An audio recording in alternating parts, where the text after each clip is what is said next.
Messi ümumiyyətlə Argentina o deyildi. Çempionlar Liqası finalda kimi oynamısan, niyə belə qol buraxasan? Əgər Fransa Mərakeş oyununda Mərakeş Fransanı utsa, finala qədər gedəcək. Əlbəttə. Haaland daşıyacaq. Haaland möhtəşəm oyun oynadı. Orta babat. Yamal ölüb.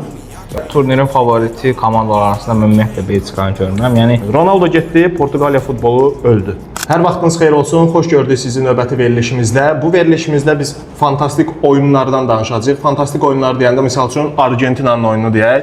Amma fantastik oyunla yanaşı biraz dünya futbolunu, dünya futbol azarkeşlərini məyus edən bir futbol haqqında da giriş verəcəyik. Bu da Ronaldo'nun Portuqaliyası haqqındadır. Girişimiz bugün məncə gəl ilə başlayaq, Messi ilə başlayaq. olur. Messi oyun dünən idi. Canlı baxdıq. 70-ci dəqiqəyə qədər, Emin. Messi ümumiyyətlə Argentina o deyildi. Düzdürmü? Nə oldusa 70-dən sonra oldu. Mən dünən Sabahın oyunundaydı. Messiyə görə gecə 2-də təzədən icmala da yox getdim 2 saatlıq oyuna təzədən birə baxdım. Yəni Argentina 2 hissəni çox bərbad keçirdi demək olar. Amma sən dediyin kimi 70-ci dəqiqədən sonra o, yəni komandanın təcrübəsindən, bir oyunundan, həm də Scaloni'dən, yəni bizə nələrsə göstərir ki, hə bu komanda həqiqətən də var. Bir də oyundan sonra mənim Misir futbolçularının bəzi açıqlamaları diqqətimi çəkdi. Biri deyir zülm, dəhşət, yəni bilmirəm hakimin nəsə səhvləri var idisə, yəni bu açıq-aşkar bunu da göstərir. Sadəcə onu deyə bilərəm ki, Argentina təcrübəsi sayəsində keçdi turu. Amma bu tur Misir də yaxşı oyun göstərdi. Biz keçən verilişdə də dedik. Mən dedim Misir eləməyəcək, sən dedim bəlkə ola bilər, dediyin də oldu. Oldu amma nəticədə Argentina keçdi. Daha çox əslində yəni Messi lap deyir bu turu da udursaydı, zaten Dünya Kuboku var idi. Amma səni məyus eləyən, mənə də biraz əsəbləşdirən Ronaldo'nun bu qədər tez bir şəkildə turnirdən vidalaşmasıdır. Bax, deyirsən Ronaldo turnirdən vidalaşdı. Ümumiyyətlə bax belə şey deyim. Ronaldo'nun turnirdən vidalaşması ümumi olaraq Portuqaliya futbol tarixinin sonudur mənə görə. Niyə? Bundan əvvəl Ronaldo'dan əvvəl 70 ilə yaxın Portuqaliya nə böyük belə deyək də turnirlərdə yer ala bilməyib. Ronaldo'nun gəlişindən sonra bu günə qədər Portuqaliya bütün böyük turnirlərdə yer alıb, Avropa çempionu olub və bütün turnirlərdə öz sözünü deyib.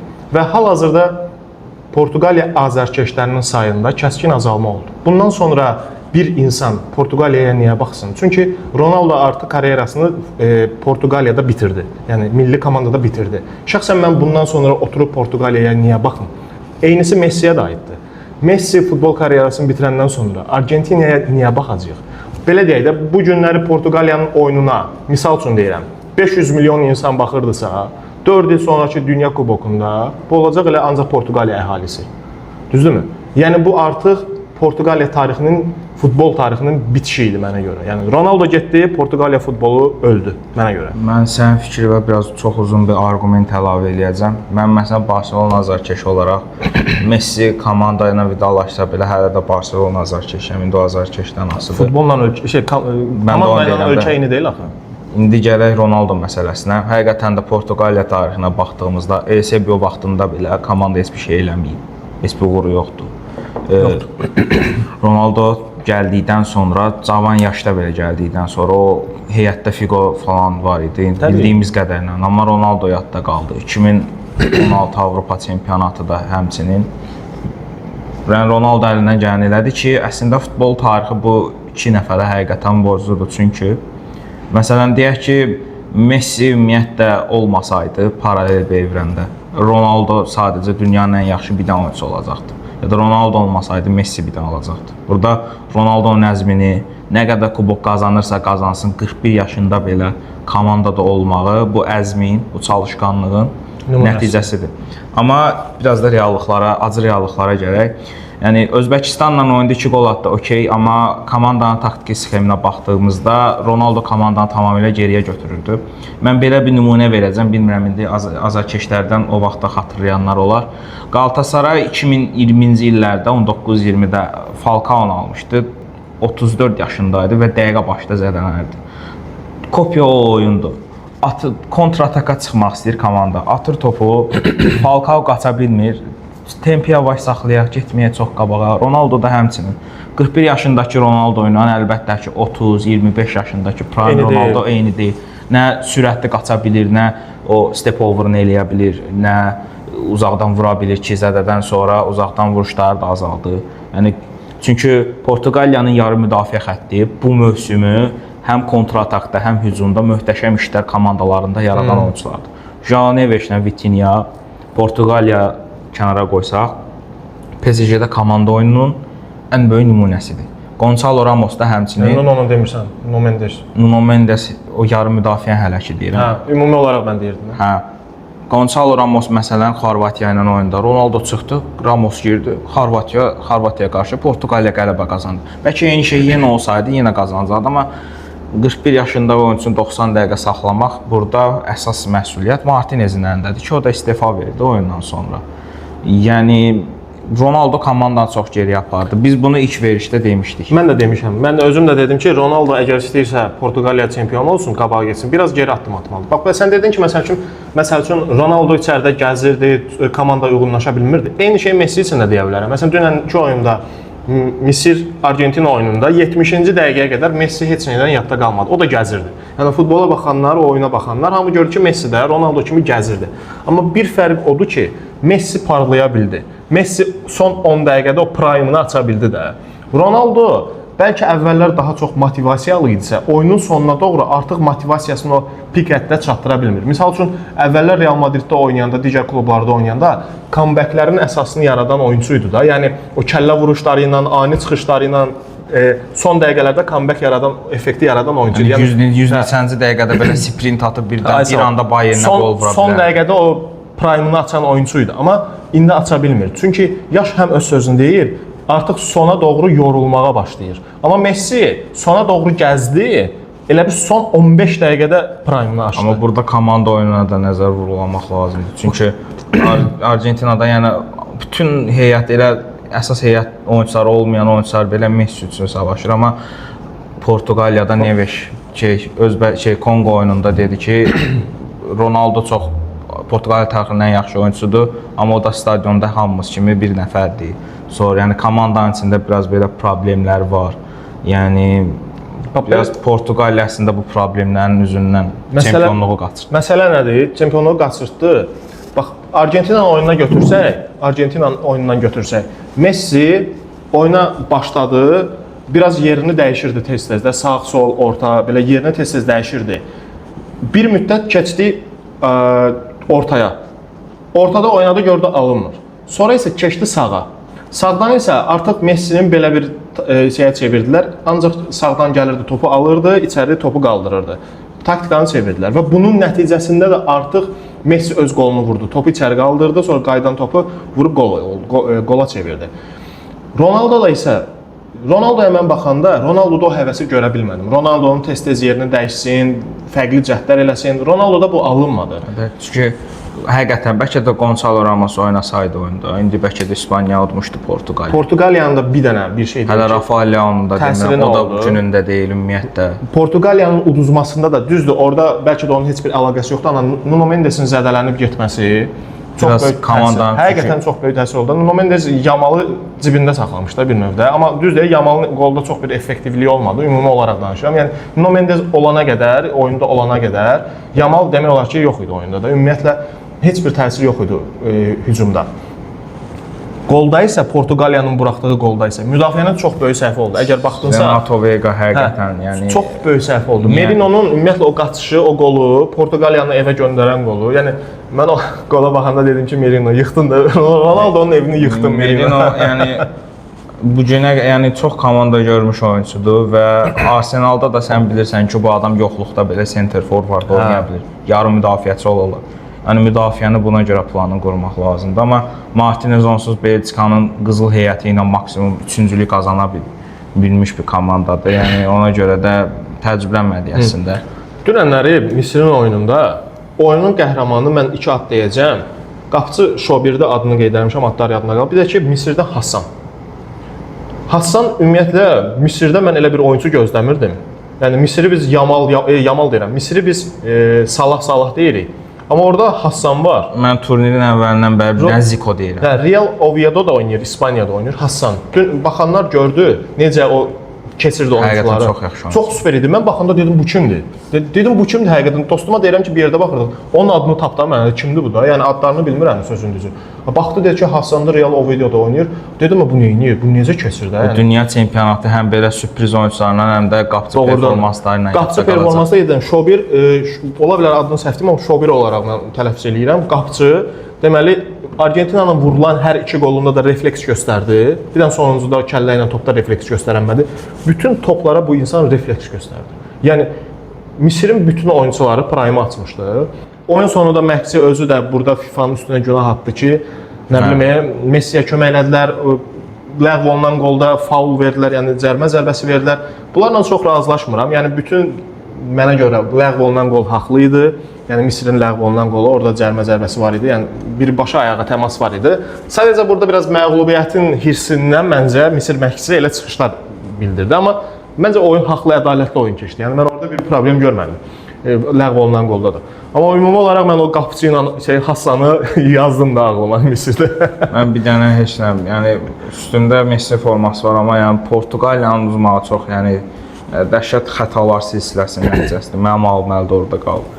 Misir zaten təcrübənin hesabına Xətalar deyəndə ki, yəni İspaniyanın oyunu ilə Portuqaliyanın oyunu bir başa-başa gələ bilməzdi. Gəlməyi mümkün deyildi. Mən keçən verilişdə dedim ki, onunla rəğmən Portuqaliya yaxşı dözdü hələ ki. Hələ yaxşı dözdü, elə və 1-0 uduzdu. Yəni mən təcrübələnirəm ki, Millətlər Liqasında bunlar necə İspaniyaya atdılar. Hə, elə bu yaxşı dözdü sən demiş. Elə bu keçən verilişdə də mən dedim ki, Portuqaliyanın İspaniya qarşısında şansı azdır. Düz də çıxdı. Birinci Fransa Mərakeşdir. Başlayaq elə Fransa Mərakeşdən. Mərakeşlə Fransa. Mərakeş Kanadaya qarşı çox möhtəşəm oyun göstərdi. Yəni Mərakeşin əlində o 2022 yarı finalının acığın çıxma şansı var. Fransada bildiyimiz Fransada sadəcə Paragvaya qarşı Paragvay yəni yaxşı uduzdular. Bir dənə söz deyim. Əgər Fransa Mərakeş oyununda Mərakeş Fransanı utsa, finala qədər gedəcək. Əlbəttə. Çünki komanda neçə ildir, yəni 20 ildir bu komandanın üzərində işlənilir, altyapı oyunçularına yatırım olunur. Və uda bilər ha. Uda bilər əslində, şansı var, amma yəni hələ burada İngiltərə var, İspaniya var, Argentina var. Yaxşı ki, Argentina uduzdu. İspaniya çox böyük favoritdir. Son Avropa çempionudur. Sistemi yaxşıdır. Bu yəni finala qədər gedən o klub ölkələr arasında mənim ən güclü gördüyüm Fransadır və çoxlarını da gördük. Mərakeş Fransanı keçsə, onun qarşısına çıxacaq kim? İspaniya. İspaniyada, yəni Portuqaliya İspaniya ilə dözdü, başa-baş getdisə, Mərakeş nə edir? Bir dəfə də İspaniya udublar. Hə. Məncə yenə deyirəm, Mərakeş Fransanı utsa, finalda görə bilərik. Amma Fransa utsa, Fransa məncə çempiondur. Fransa utsa çempiondur. Yaxşı fikir. Çünki İspaniya Fransa üçün asan rəqibdir. Məsələn, mən Mərakeşi İspaniyadan hal-hazırda güclü görürəm. Mənim şəxsi fikrimdir. Fransa Mərakeşi keçsə, İspaniya rahat keçər. Finala gələr. Finalda isə Argentinanı yenə də görürəm. Yenə elə bir Fransa-Argentina finalı gəlib çıxacağı qarşımıza. Mən futbol bayramıdır, mənim üçün problem yoxdur. Yəni başqa əlavən yoxsa ikinci oyun var burada, İspaniya-Belçika. İspaniya-Belçika da çox maraqlı oyun olacaq. Belçika yaxşı oynadı Amerikaya qarşı. Mən şəxsən Amerikanın udulmasına çox sevindim. Çox qəşəng əlamətlər hadisəsi oldu. Trump Türkiyəyə səfərə getmişdi Ankaraya, hazır uduzdular. Və 4-1 mən dedim hələ bir utsalar böyük şeydir. Rudi Garcia biraz tənqid eləmişdim keçən veriş, amma Belçika 4-1-lə çox yaxşı qələbə qazandı. Hətta çox adam inanmırdı ki, Belçika belə oyunla qalib gəlsin, amma pis deyil. Sadəcə turnirin favoriti komandalar arasında mən ümumiyyətlə Belçikanı görmürəm. Yəni İspaniya ehtimal uduzacaq.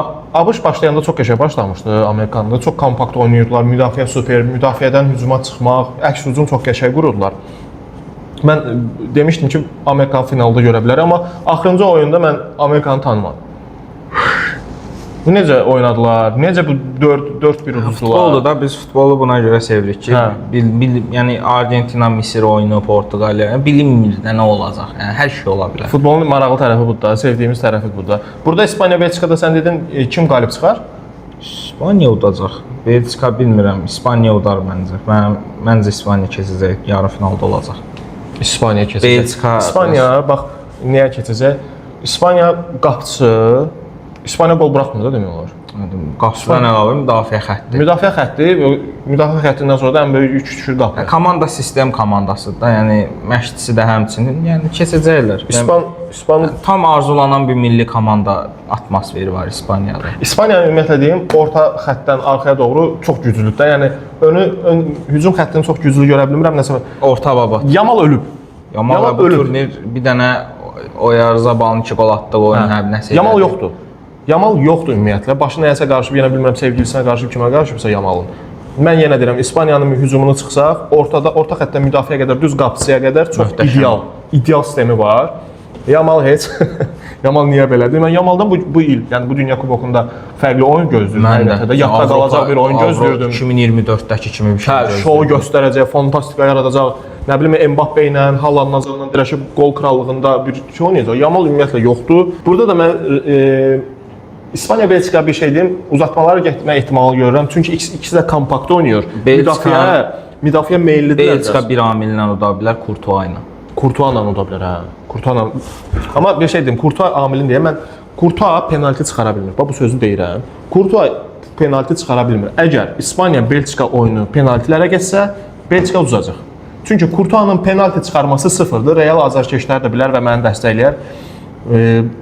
Yoxdur da, yəni penalti olanda Real Madriddə mən deyirəm vurdular. Yəni mən bu günə qədər Courtois-nın penalti çıxardığını bəlkə də 4-5 dəfə görmüşəm ya yox. Çıxara bilim bu insan. Nə olsun boyu 2 metrə yaxındır, refleksi superdir. Penalti də sıfır. İspaniya Belçika penaltiyə getsə isə kubokda məncə bu iki oyuna yaxşı şərh verdik. Gərək indi bizim yanıldığımız komanda Norveç. Keçən veriş dedik ki, ay Braziliya ilə belə Haaland daşıyacaq. Haaland möhtəşəm oyun oynadı ki, izləyicilər də bizə deyir ki, bax gördünüz nə oldu Haalandın. Əslində haqlıdır. Həqiqətən də birinci gol həqiqətən də tam sistem, hazırlaşmış bir komandanın vuracağı bir qoldur. Gəzə-gəzə gedirdi Haaland. İş orasıdır. Gəzə-gəzə getdin. O ortanı qaldıran oyunçu da ona da məşq eləməlisən. Bilirlər də, yəni sistem budur və amma ikinci gol çox mükəmməl idi. İkinci gol mükəmməl idi, amma Braziliya müdafiəsi, yəni sən Marquinhossan, Çempionlar Liqası qazanmısan. Magalhães, Premier Liqada neçə dənə oyunun var, finalda Çempionlar Liqası finalda kimi oynamısan. Niyə belə qol buraxasan da? Yəni Braziliya amma Milan həmçinin Sevilla'da oynayır o. Yəni bu oyunun Haalanddan sonraki deyilməyən amma ən yaxşı oyunçusuydu Norveçin qapıçısı. Biz dedik belə idi, amma həqiqətən də Norveç çox yaxşı oyun göstərdi. Əgər İngiltərəyə də qarşı belə oyun göstərsələr, Norveçin yarım finalı var, 3-cülük ya da 4-cülük şansı da var Norveçin. Argentina, İsveçrə. Favoritimiz Argentinadır, amma İsveçrəni də zəif görməyək. İsveçrə Kolumbiyanın uduzmasına biraz mən təəccübləndim, çünki Kolumbiya həqiqətən də Latin Amerika ölkələrinin Amerikadan sonraki ən yaxşı komandasıdır. Yəni baxanlar da bilər. İsveçrədə amma həqiqətən Avropa futbolu dedik keçən dəfə, bu biraz həqiqətən də çox qəliz oyun olacaq ki, penaltılara getdi. Mən Kolumbiyanın keçməyini istəyirdim. Penaltilərdə 50-50-yə şanslı da. Yəni zər kimi də atdın ki, nə düşdü. Burada hazırlaşmamısan səncə? Hazırlaşsan belə uduzma şansın çoxdur da. Yəni bu penalti, yəni yenə deyirəm, qumardır da. Kim utdu. Mən burada həqiqətən Kolumbiyanın keçməyini istəyirdim. Amma İsveçrə indi penaltilərdə keçdi. Qəşəng də penalti seriyası keçdi, maraqlı seriya keçdi. Mən gözləmirəm. Amma İsveçrə məncə bundan sonra çox da yəni Argentinanı dayandıracaq, hə. Argentinanı artıq dayandıracaq. Amma yenə də o Misir oyunundakı kimi bir şey görsə İsveçrədən nəsə ola bilər. İndi onu deyənməliyik. Amma mən Argentina ilə Kolumbiyanı qarşı-qarşıya 4-1-də görmək istərdim. Sən Argentina finalda görürsən? Çünki Argentina İsveçrəni utsa qarşısına ya Norveç çıxacaq ya İngiltərə. Böyük ehtimal ki İngiltərə çıxacaq. Hazırki futbolumuz çox qəlizdir həqiqətən. Təxmin eləsəm belə bax keçən oyun dedik Braziliya ilə belə keçənmədi.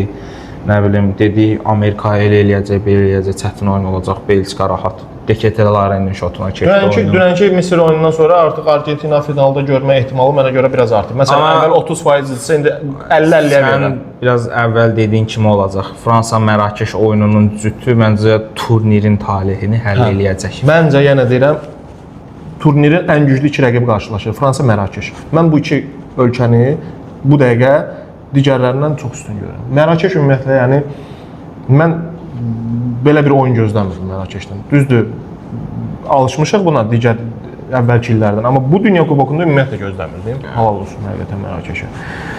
Belə demək olar biz bütün oyunları müzakirə elədik. Komandaları hamısını. Komandaları danışdıq. Mənim üçün artıq bundan sonra Dünya Kubokuna çox da baxmağım marağı qalmayıb. Ronaldo-suz Dünya Kuboku mənim üçün çox da maraqlı deyil, amma sırf Fransaya görə baxacağam.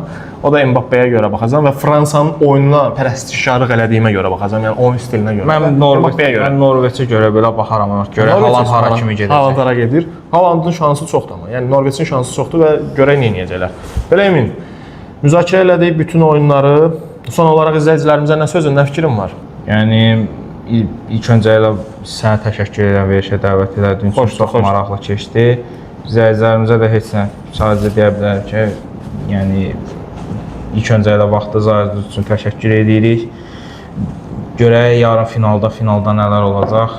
Təxminlərinizi yazın, videonun altında yazın. Kimi qalib görürsünüz, kimi ikinci, kimi üçüncü görürsünüz, yazın. Əgər bu videolardan maraqlıdırsa səhifəni izləmədə qalın. Başqa deyəcəyim heç bir şey yoxdur.